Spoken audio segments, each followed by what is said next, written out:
नमस्कार, बहुत स्वागत है आपका। आप देख रहे हैं इंडिया न्यूज, आपके साथ मैं सृष्टि मिश्रा। वक्त हो गया है हमारे खास प्रोग्राम 20 मिनट 20 रिपोर्टर का। हमारे संवाददाता सीधे ग्राउंड से आपको बताएंगे पूरी खबर।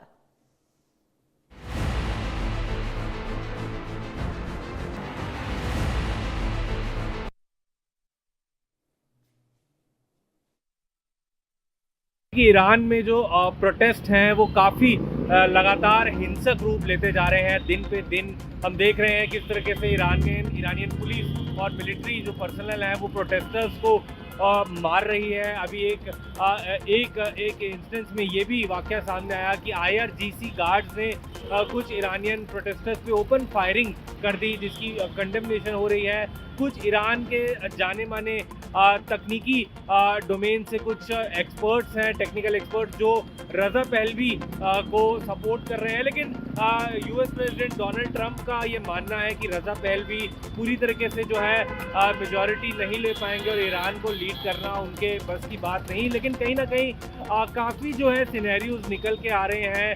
हमने देखा है कि अभी बीते दिनों में अभी अमेरिका ने 3 जो ऑफिशियल हैं ईरानियन रिजीम के, उनको सैंक्शंस लगाए हैं उन पर।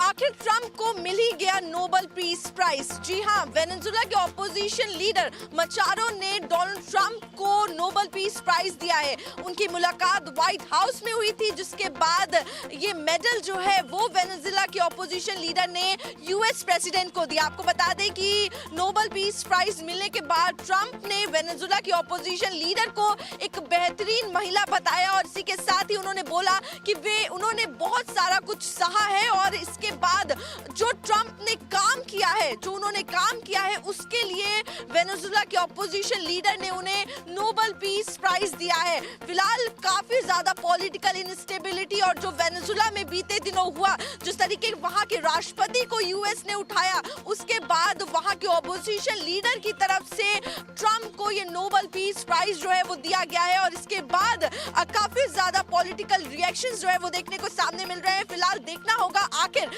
वेनेजुएला में आगे का फ्यूचर क्या रहने वाला है। मैं आरजू सेठ, कैमरा पर्सन अंकुश के साथ, इंडिया न्यूज दिल्ली।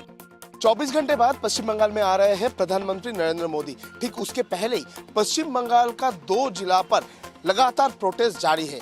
एक तरफ मुर्शिदाबाद, जो कि मालदा से करीब 50 किलोमीटर का दूरी पर है। दूसरी तरफ उत्तर दिनाजपुर, जो कि मालदा से जिस जगह पर प्रधानमंत्री का सभा होने वाला है उस जगह से 70 किलोमीटर दूरी पर है। 2 जगह पर ही प्रोटेस्ट के नाम पर एकदम रास्ता बंद करके प्रदर्शन किया जा रहा है। एक तरफ मालदा में जो संख्यालघु संप्रदाय है उनके तरफ से दावा किया जा रहा है कि परियायी श्रमिक के ऊपर हमला किया जा रहा है, उनके ऊपर अत्याचार किया जा रहा है दूसरे स्टेट पे। इसी का प्रतिवाद में रास्ते में टायर जलाकर रास्ता अवरुद्ध करके उन लोगों की तरफ से प्रोटेस्ट किया जा रहा है। दूसरी तरफ SIR का विरोध में उत्तर दिनाजपुर में भी रास्ता ब्लॉक करके प्रोटेस्ट किया जा रहा है। यानी 24 घंटे बाद मालदा में आने वाले हैं प्रधानमंत्री नरेंद्र मोदी। ठीक उसके पहले ही पश्चिम बंगाल में फिर से एक बार लॉ एंड ऑर्डर सिचुएशन को लेकर सवाल पैदा हो रहा है। कैमरा पर्सन परदेसी के साथ रोनिक गुप्ता का रिपोर्ट, इंडिया न्यूज कोलकाता। मोक्ष की नगरी काशी में हम मणिकर्णिका धाम पर मौजूद हैं। इन दिनों मणिकर्णिका घाट को लेकर विवाद चल रहा है। दरअसल सोशल मीडिया में विकास वर्सेस विरासत का संरक्षण चल रहा है। तस्वीरें मणिकर्णिका घाट की है और इसे जीर्णोद्धार किया जा रहा है। लगातार विकास के कार्य चल रहे थे और ये 2023 में इस परियोजना का शिलान्यास PM मोदी ने किया था, जिसको काफ़ी लेट से शुरुआत किया गया। उसका वजह यह है कि यहाँ पर बाढ़ की समस्याएं थी, जिसके बाद ये काम अब चलने लगा। धर्म की नगरी इस मणिकर्णिका घाट से जुड़ा एक विवाद इन दिनों सुर्खियों में है। महाशमशान कहे जाने वाले इस ऐतिहासिक घाट पर चल रहे पुनर्विकास कार्य को लेकर अब विकास बनाम विरासत संरक्षण की बहस तेज हो गई है। आरोप है कि विकास कार्य के दौरान सदियों पुरानी धार्मिक और सांस्कृतिक धरोहर को नुकसान पहुंचाया गया है। वाराणसी के इस घाट को लगभग 17 से 25 करोड़ की लागत से जीर्णोद्धार किया जा रहा है। भोपाल में गौमांस का मुद्दा अब गर्माता नजर आ रहा है, जिसमें राजनीति सियासत भी अब गर्मा रही है। और आपको बता दें कि मालती राय, जो कि इस बार महापौर हैं, उन्होंने इस स्लॉटर हाउस जो मेरे पीछे आप देख रहे हैं लाइव स्टॉक स्लॉटर हाउस, इसकी परमिशन मालती राय ने दी थी। इससे पहले भी महापौर जो भाजपा के थे, आलोक शर्मा हो चाहे कृष्णा गौर हो, उन्होंने इस पर रोक लगाई थी, इसकी परमिशन नहीं दी थी। लेकिन 2022 में जब मालती राय महापौर बनी तो उन्होंने इस स्लॉटर हाउस की परमिशन दे दी। और उसके बाद यही बात थमती नहीं है, मालती राय जब महापौर थी तो इस स्लॉटर हाउस का निरीक्षण करने आई, और अकेले आई थी, अपनी MIC मेंबर की ना तो टीम थी और ना ही पार्षद थी, कोई साथ में नहीं आया और इसका निरीक्षण करके चली गई। और असलम चमड़ा को इस फूड प्रोसेस प्राइवेट लिमिटेड जो है स्लॉटर हाउस, इसकी परमिशन दे दी गई। अब इसमें भैंस के मांस बेचने की जो परमिशन थी, उसके बाद इसमें गाय का मांस मिला है। गोमांस मिलने के बाद ये मामला इतना गरमाया कि इस स्लॉटर हाउस को सील कर दिया गया है। स्पेशल इंटेंसिव रिवीजन को लेकर बीजेपी ने कल एक बड़ी बैठक की। बैठक के बाद ये आदेश जारी किया गया कि सांसद, विधायक और जो बीजेपी के कार्यकर्ता हैं वो बूथ बूथ जाएंगे और हर एक वोटर का नाम बढ़ाएंगे और ये देखा जाएगा कोई भी जो पात्र वोटर है उसका नाम नहीं कटना चाहिए। आपको बता दें पिछले दिनों जो ड्राफ्ट लिस्ट आई थी उसमें ये देखने को मिला था, खास करके जो महानगर है, महानगरों में वोटर्स के नाम ड्राफ्ट लिस्ट में नहीं थे। तो इसको लेकर लगातार बीजेपी के जो बड़े नेता हैं और खास करके केंद्रीय नेतृत्व ने चिंता जताई थी और ये कहा था कि बीजेपी के जो सांसद, विधायक और जो कार्यकर्ता हैं वो लगातार जाएं और सभी जो युवा मोर्चा से लेकर सभी मोर्चा है उनको जिम्मेदारी दी जाती है कि वो ये ध्यान दें कि किसी भी पात्र व्यक्ति का नाम नहीं छूटना चाहिए। और खास करके जो शहरी वोटर्स है, क्योंकि शहरी वोटर्स हमेशा बीजेपी के साथ रहा है, बीजेपी ये बखूबी समझती है अगर जितना शहरी वोटर्स का नाम कटेगा उतना ही बीजेपी का नुकसान होगा। कैमरामैन अरशद के साथ Siddharth Pratap Singh, India news, Lucknow. AGMU के रेजिडेंट डॉक्टर रमीज को लेकर रोज बड़े बड़े खुलासे हो रहे हैं। जी हाँ, बिल्कुल। अब आपको बता दें कि जो जांच एजेंसियां हैं वो डॉक्टर रमीज की ट्रैवल एजेंसी खंगाल रही है। किस किस शहर से गया, किन किन लोगों से मुलाकात की, जो सूत्रों के हवाले से खबर निकलकर सामने आ रही है कि वो बलरामपुर भी गया था और इसको लेकर अब जांच की जाएगी। जिस तरीके से लगातार वो डॉक्टर रमीज छांगुर के वीडियोस देखता था और छांगुर के संपर्क में था, जो सूत्रों के हवाले से खबर निकलकर सामने आ रही है। अब ये जांच की जाएगी क्या वो बलरामपुर गया था या नहीं गया था, ये देखा जाएगा। और जब वो फरारी काट रहा तो कौन कौन से लोग जो उसकी मदद कर रहे थे और वो कौन कौन से जिलों में गया था, कौन कौन ऐसे लोग हैं जो उसकी लगातार मदद कर रहे थे। और KGMU में जब वो फरारी काट रहा था तो कौन लोग उसकी मदद कर रहे थे। और जो सबसे महत्वपूर्ण खुलासा हुआ वो ये हुआ है कि आगरा के कई लोगों के वो संपर्क में था, कई डॉक्टर्स के संपर्क में था, कई सफ़ेद पोशों के संपर्क में था। तो जल्द ही उन लोगों पर भी जांच एजेंसियां शिकंजा कसने वाली हैं। कैमरामैन अरशद के साथ सिद्धार्थ प्रताप सिंह, इंडिया न्यूज, लखनऊ। के होलकर स्टेडियम में होने वाले इंटरनेशनल मैच को लेकर जो तैयारियां हैं वो अंतिम दौर है। जो टीम है इंडिया और न्यूजीलैंड की वो इंदौर आ गई हैं। इंदौर के एयरपोर्ट पर जो टीम के फैंस हैं, टीम इंडिया के फैंस हैं, बड़ी संख्या में वो पहुंचे और उन्होंने टीम इंडिया का भव्य स्वागत किया है। इसके अलावा फैंस जो है विराट कोहली और रोहित शर्मा की एक झलक पाने के लिए काफी उत्साहित नजर आए। इस वक्त हम होलकर स्टेडियम में मौजूद हैं और अपने दर्शकों को दिखा रहे हैं कि किस तरह की तैयारियां अंतिम दौर में हैं। होलकर स्टेडियम में मैच खेला जाएगा जिसको लेकर विशेष तैयारियां की जा रही है, इंतजाम किए जा रहे हैं। पिच को यहाँ पर बहुत ही अलग तरीके से तैयार किया जा रहा है। जो पिच क्यूरेटर है उनकी निगरानी में पिच यहाँ पर बनाया जा रहा है और पिच की जो तैयारी है वो भी लगभग अंतिम दौर में है। इसके अलावा जहाँ पर खिलाड़ी प्रैक्टिस करेंगे उस पिच को भी यहाँ पर बेहतर किया जा रहा है। हम अपने दर्शकों को दिखा रहे हैं कि किस तरह से नेट प्रैक्टिस के लिए जो पिच है उसको बनाया जा रहा है। किंग जॉर्ज मेडिकल यूनिवर्सिटी से दुष्कर्म, अवैध गर्भपात और मनतांत्रण के गंभीर आरोप में जेल भेजे गए डॉक्टर रमीज की गिरफ्तारी के बाद मामले की परतें लगातार खुलती जा रही हैं। गिरफ्तारी के दौरान रमीज के पास 3 मोबाइल फोन बरामद किए गए। हालांकि तीनों मोबाइल फोन का डाटा रमीज ने पूरी तरह से डिलीट कर दिया था। फॉरेंसिक विशेषज्ञों की मदद से पुलिस मोबाइल का डाटा रिकवर करने की लगातार कोशिश कर रही है। माना जा रहा है कि मोबाइल में कई अहम संपर्क, चैट, डिजिटल साक्ष्य मौजूद हो सकते हैं जो पूरे नेटवर्क का खुलासा करने में मददगार साबित होंगे। जांच एजेंसियां डिजिटल, वित्तीय और सामाजिक संपर्कों का लगातार पता लगा रही है। इंडिया न्यूज के लिए लखनऊ से सैयद फिरोज आलम। रायपुर में चाइनीज माजे का खतरा लगातार बढ़ता जा रहा है। ताजा मामले में एक युवक का गाल चाइनीज माजे से कट गया, जिससे उसके चेहरे पर 34 टाके लगने पड़े हैं। लगाने पड़े हैं, माफ़ कीजिएगा। इस घटना को लेकर नगर निगम के नेता प्रतिपक्ष आकाश तिवारी ने जिला प्रशासन और नगर निगम प्रशासन पर गंभीर सवाल खड़े किए हैं। उन्होंने कहा है कि निगम और जिला प्रशासन की नाक के नीचे खुलेआम चाइनीज माजा आखिर किस तरह बिक रहा है, किस लिए बिक रहा है, आखिर कैसे बिक रहा है, लेकिन जिम्मेदार अधिकारी कार्रवाई नहीं कर रहे हैं।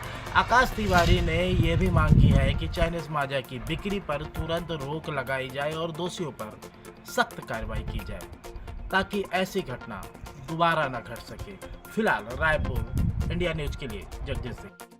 करनाल पुलिस को 12 घंटे में एक जो ब्लाइंड मर्डर की गुत्थी थी वो बड़ी सहायता से सुलझाई है और आज प्रेस वार्ता कर गोरखपाल राणा ने एक मुख्य जो आरोपी है जो रविंदर की मां उसको गिरफ्तार कर लिया और उसको गिरफ्तार करके एक दिन का जो रिमांड हासिल करा था आज उसको न्यायालय साथ में भेज दिया गया, क्योंकि उसको पता था कि मेरा लड़का जो मर्डर करके आया और उसने ही गोट फैला था और उसके द्वारा ये मुख्य साजिश रची गई थी। करनाल से इंडिया न्यूज के लिए विकास कुमार की रिपोर्ट। की सड़कों पर युवक स्टंटबाजी से बाज नहीं आ रहे हैं। एक बार फिर गुड़गांव के सेक्टर 85 में काले रंग की स्कॉर्पियो और थार गाड़ी की स्टंटबाजी करती हुई वीडियो सामने आई है, जिसमें दोनों गाड़ियां सड़क पर गोल गोल घूमती हुई नजर आ रही हैं। इतना ही नहीं, स्टंटबाजी करने वाले युवकों का साथी ही उस वीडियो को बना रहा है और साथ ही सोशल मीडिया पर पोस्ट भी कर रहा है। हालांकि इस जनवरी महीने में गुड़गांव पुलिस ने 10 युवकों को स्टंटबाजी करते हुए पकड़ा है और उन्हें कान पकड़ते हुए उनसे माफी भी मंगवाई है, लेकिन उसके बावजूद भी स्टंटबाजी करने वाले युवक बाज नहीं आ रहे हैं और लगातार सार्वजनिक सड़कों पर स्टंटबाजी कर रहे हैं। ऐसे में गुड़गांव पुलिस की एक अपील भी है कि यदि कोई भी सार्वजनिक सड़कों पर स्टंटबाजी करता है तो उसकी वीडियो भी बनाकर गुड़गांव पुलिस को दे सकते हैं या फिर डायल 112 पर सूचना भी दे सकते हैं। क्षेत्र में कार सवार युवकों की पिटाई के मामले में पुलिस ने कड़ा संज्ञान लिया है। पुलिस ने मामले में संलिप्त 4 आरोपियों को काबू किया है। दरअसल 13 जनवरी को लोहड़ी की रात कुछ लोगों ने कार सवार युवक पर दबंगई दिखाई। उसकी न सिर्फ मारपीट की गई अपितु कार में भी तोड़फोड़ की गई। जब मामला पुलिस के पास पहुंचा तो पुलिस पड़ताल में जुट गई। पुलिस ने पाया कि पीड़ित युवक के साथ न सिर्फ पिटाई हुई है अपितु कार में भी तोड़फोड़ की गई है। कृष्णागढ़ थाना प्रभारी ने मामले पर नियमानुसार जांच शुरू की। जब गहनता से जांच की गई तो मामले में संलिप्त 4 आरोपियों दीपक, विशाल, लवलीन व बलविंदर को काबू किया गया। पुलिस की कार्रवाई से न सिर्फ आमजन राहत महसूस कर रहा है अपितु उनका यह कहना है कि पुलिस यदि त्वरित कार्रवाई करे तो दबंगई पर काबू पाया जा सकता है। प्रभारी बलजीत सिंह का कहना है कि किसी को भी कानून हाथ में लेने की इजाजत नहीं दी जाएगी। पुलिस अपने मोटो सेवा, सुरक्षा व सहयोग पर काम कर रही है और आमजन से अपील की जाती है कि वो भी पुलिस को सहयोग करें। कुरुक्षेत्र से राजीव अरोड़ा, इंडिया न्यूज, हरियाणा। धर्मापुर धर्मांतरण मामले में विदेशी फंडिंग का एक बड़ा मामला आया है, जिसकी जांच यहाँ के जो एसपी है अंकिता शर्मा वो कर रही है। लगातार धर्मांतरण का मामला जो आया था विदेशी फंडिंग सहित अभी जो प्रोजेक्टर जब्त किया गया है, जिसमें विदेश के प्रोजेक्टर बताया जा रहे हैं, लाखों रुपए का प्रोजेक्टर बताया जा रहा है। आदिवासियों को इसमें शामिल करने के लिए प्रोजेक्टर के माध्यम से जानकारी दिया जाता था। अपराधी चाहे कितना भी शातिर हो, लेकिन एक न एक दिन कानून के शिकंजे में जरूर आ जाता है। वह अपने किए के अपराध पर उसे सजा भी मिलती है। ऐसा ही वाकया बांसवाड़ा जिले के आंबापुरा थाना क्षेत्र में हुआ। आंबापुरा थाना क्षेत्र में करीब 2 वर्ष पूर्व एक मेले में गए एक युवक के साथ मारपीट हुई थी और उस मारपीट के दौरान युवक गंभीर रूप से घायल हो गया था, जिसका उपचार के दौरान मौत हो गई। परिजनों ने आरोपी युवक के खिलाफ आंबापुरा थाने में मुकदमा दर्ज किया, तो वहीं पुलिस ने आरोपी को गिरफ्तार कर कोर्ट में चालान पेश किया गया था। 2 साल तक लगातार लंबी कार्रवाई और कानूनी व्यवस्थाओं और दावपेच के बाद में अंतिम में आखिर अपराधी को उसके किए की सजा सुनाई गई। आरोपी नरेंद्र आंबापुरा थाना क्षेत्र निवासी भुजिया खुर्द को हत्या के मामले में कोर्ट ने आजीवन कारावास की सजा सुनाई। विशेष पॉस्को कोर्ट ने मासूम से दरिंदगी और हत्या के दोषी को मौत की सजा सुनाई है। सुनवाई के दौरान अभियोजन पक्ष ने मजबूत साक्ष्य और गवाह पेश किए हैं। इसके बाद माननीय विशेष न्यायालय ने आरोपी रामनारायण झीमर को फांसी की सजा सुनाते हुए कहा कि 3 साल की मासूम के साथ हुई घटना निर्भया केस की याद दिलाती है। यह रेयर और रेयरेस्ट श्रेणी में आता है। जब मासूम के साथ रेप किया जा रहा था तो उसका दर्द अकल्पनीय रहा होगा। सुप्रीम कोर्ट भी कहता है कि ऐसे मामलों के अपराधियों को इस समाज में जीने का कोई अधिकार नहीं। समाज में छुपे रहने वाले इन दरिंदों को माननीय विशेष न्यायालय ने कड़ा संदेश दिया है। कोटा जिले को नशे से मुक्त करने के लिए कोटा जिले की पुलिस द्वारा लगातार अभियान चलाया जा रहा है। इसी कड़ी में कोटा ग्रामीण पुलिस को बड़ी सफलता हासिल हुई है। कोटा ग्रामीण पुलिस की टीमों ने 16 लाख रुपए की नशे की खेप जब्त की है। जानकारी के मुताबिक हरियाणा नंबर की एक लग्जरी गाड़ी के अंदर 200 किलो से अधिक डोडा चूरा ले जाया जा रहा था।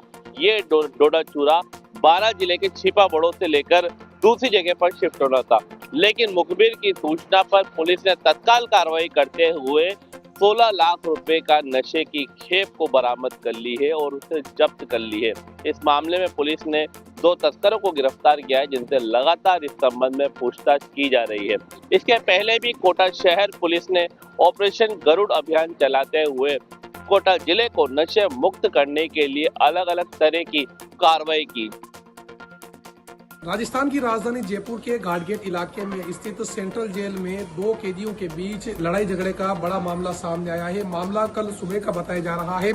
बाकायदा मामले को लेकर जयपुर के लालकोटी थाने में मुकदमा भी दर्ज करवाया गया है। दोनों ही कैदियों की तरफ से मुकदमा दर्ज करवाया गया है। जो मुकदमा दर्ज हुआ है वो एक विचाराधीन कैदी की तरफ से दर्ज करवाया गया है और जो दूसरा मुकदमा है वो दंडित कैदी की तरफ से दर्ज करवाया गया है।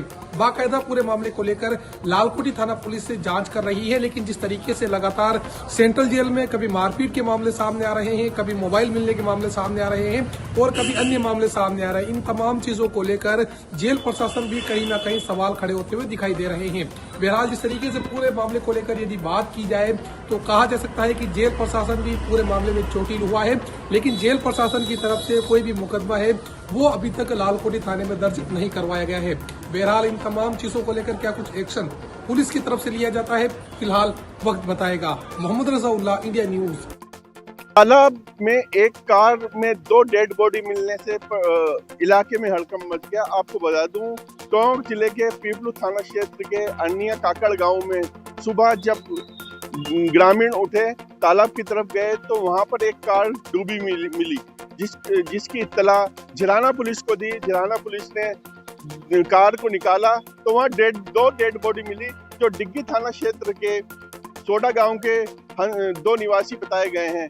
और गाड़ी में से सबसे बड़ी बात ये आई है, हैरान करने वाली बात ये आई है, देसी शराब के पौवे मिले हैं। पुलिस ने डेड बॉडी को पीपलू मोर्चरी में रखवाया और फिलहाल एफएसएल टीम वहाँ मौजूद है, पूरी घटना की जानकारी ले रही है। मैं टोंक से समीर रहमान, इंडिया न्यूज। पटना के गर्ल्स हॉस्टल लड़कियों के लिए असुरक्षित हैं। ऐसा हम इसलिए बोल रहे हैं क्योंकि ठीक एक गर्ल्स हॉस्टल के बाहर हम खड़े हैं और ये गर्ल हॉस्टल है, इसका नाम है शंभू गर्ल्स हॉस्टल। और देखिए कि यहाँ पर एक लड़की की हत्या हो गई है और उसके बाद यहाँ पर काफी हंगामा हुआ है। और देखिए सबसे बड़ी बात है कि जो संचालक है, जो इस गर्ल्स हॉस्टल को चलाता था, वो इतना शातिर है कि इस गर्ल्स हॉस्टल के बारे में अन्य लोगों को जानकारी ना मिले, इसकी कारस्तानी, इसकी आपराधिक जो प्रवृत्ति रही है उसकी जानकारी किसी को ना हो, इसके लिए इसने पूरे गर्ल्स हॉस्टल पे जो बोर्ड लगाया गया था उसे इसने उखाड़ कर फेंक दिया है। और अब पुलिस को अंततः मानना पड़ा है कि ये सुसाइड का नहीं बल्कि हत्या का मामला है, गैंगरेप का मामला है। अब देखने वाली बात होती है कि कब तक जो है आरोपी पुलिस की गिरफ्त में आते हैं और गर्ल्स हॉस्टल की सुरक्षा और लड़कियों की सुरक्षा को लेकर सरकार क्या कुछ नए कानून बनाती है, कदम उठाती है। राजेश के साथ रितेश मिश्रा, इंडिया न्यूज, पटना। और चलिए ले चलते हैं बीजेपी के प्रेस कॉन्फ्रेंस, क्या कुछ कहना है